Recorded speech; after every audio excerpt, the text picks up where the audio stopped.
who have a defeated mindset. I hear so many individuals who've been divorced 3 or 4 times. They're the best counselors for people that are married. Now, how many people you think they're going to counsel to stay married?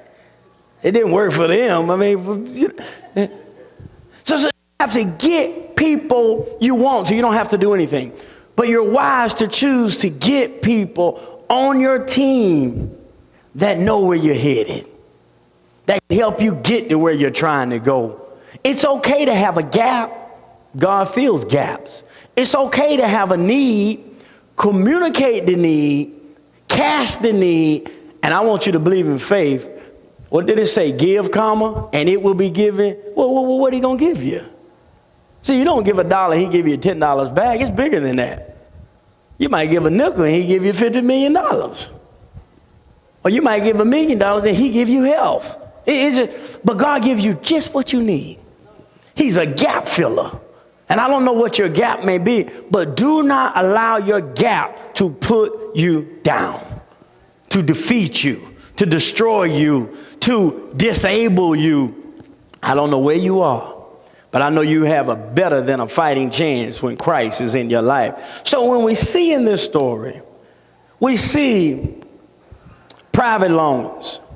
But then private longings now is not, private longings alone are not going to produce the breakthrough in your life.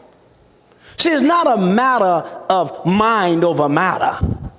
You have some individuals in the world of science, they believe that if you can think it and you can close your mind and you think hard enough, it's going to happen. No, it might not happen. Might not happen. This is not the only woman in the biblical days that wanted her son back. But there's only 3 recorded miracles of resurrection by Jesus, and her son is one of them. Powerful lessons, powerful story. So longing, private longings alone will not do it. The second thing you're going to need is the presence of the Lord. You have to have the presence of the Lord. I'm sure she had a private longing. I'm sure she had a dream, a definite chief aim, all of that. But what she had that showed up was the presence of the Lord. Soon afterward, he went to a town called Nain, and his disciples and a great crowd with him. She had her crowd, he had his crowd. She had her crowd of a defeated mindset. He had his possibility believers on his team. So Jesus is leading his camp. She's leading her camp. He went to Nain, which was about 25 miles off the beaten path. 25 miles in this day and time on Ike and Mike, 2 feet. It was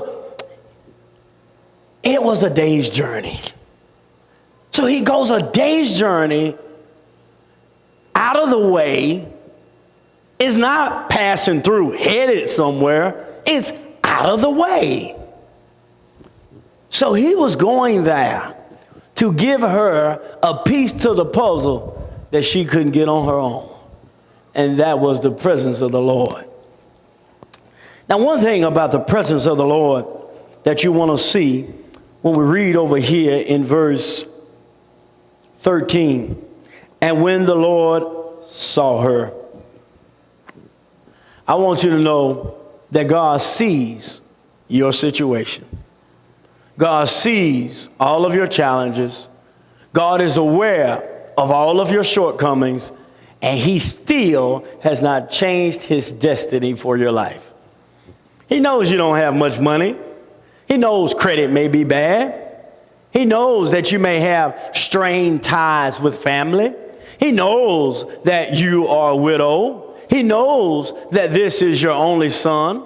He knows that you have all of these people in your ear ready to go to the grave. He knows that and so much more that he doesn't even communicate with us. He knows all of your shortcomings, and he still does not change his destiny for your life. If everybody got up now, walked out of here and said, we're never coming back, I'm going to still believe the dream.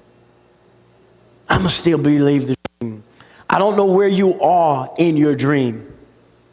I don't know if you feel like you have a handful of people and God says he's going to run over your cup.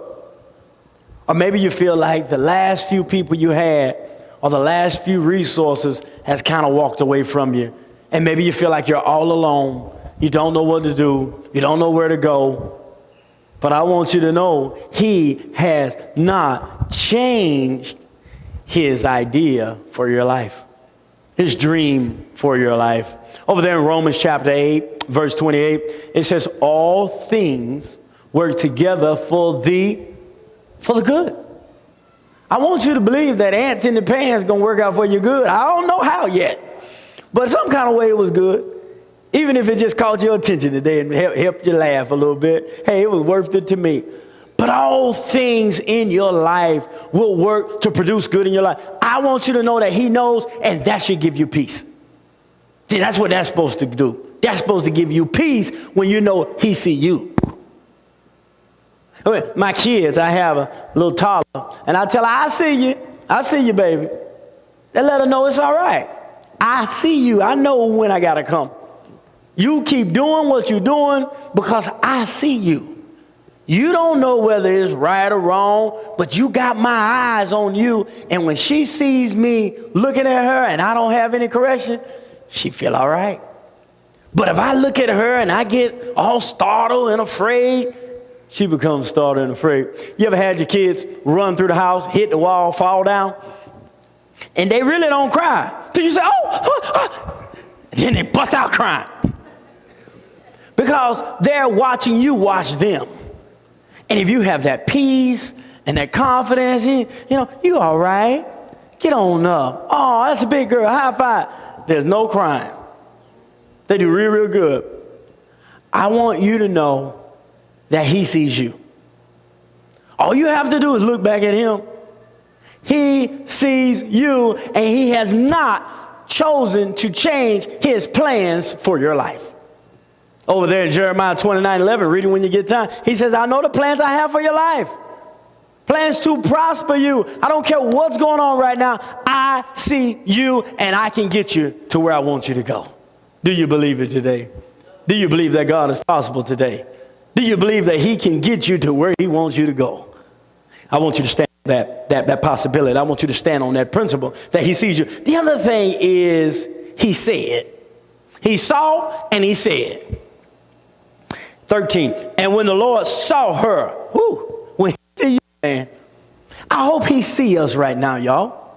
And I know he see us right now. I know he saw us traveling this way. I saw someone come in a white Volvo before anybody else got here. I was just looking. They parked on one side, then they parked on the other side. I saw that. I saw when they got here, nobody else was here. I saw Jermaine when he and his family got out of the car. I saw him come. I know that person there. Boy, I'm looking for him. I know him. Now, I also see some other people I know, and I'm saying, now where Ed at? See, God see some things. I saw Jason's little boy run around, and I saw Jason looking like, don't look at me because I don't want you to cry. And he just ran right past the offering plate and went all the way back there. God sees you. And that's a big deal. He sees you. I saw Jermaine the other night, and I called him. I said, man, you could at least blow back at me when I blow at you. He said, I didn't see you. I said, but I saw you. So God sees you. That should give you peace. He sees. It's okay. He knows all about it. It is okay. This woman didn't pray. I don't see anywhere in the Bible that says she prayed. I didn't see that. All she did was cry. I didn't see her pray. She was sincere, and she was hurting. And she was letting her hurt out. But the thing was, God saw it. And he had compassion on her and said, now next time you got to understand, he saw, then he said, do not weep. Now, Lord, my life's circumstances cause me to weep. My life's circumstances. I sat in that car I was waiting on my wife to come out. I'm sitting in the driveway. I'm texting her. And ants are in the truck still. I see them. And I'm sitting there. And I'm trying to be calm and cool. But I see the ants. I already have a few bites on me. Then I look down. I said, I think I can make it in the house. Think I can make it in. Ain't nobody gonna see me. I'm gonna run in there. I think I can make it. And I made it. God speaks. God communicates. He knows your pain. The only thing that's gonna make me feel better was to get in that house. That's the only thing that's gonna make me feel better.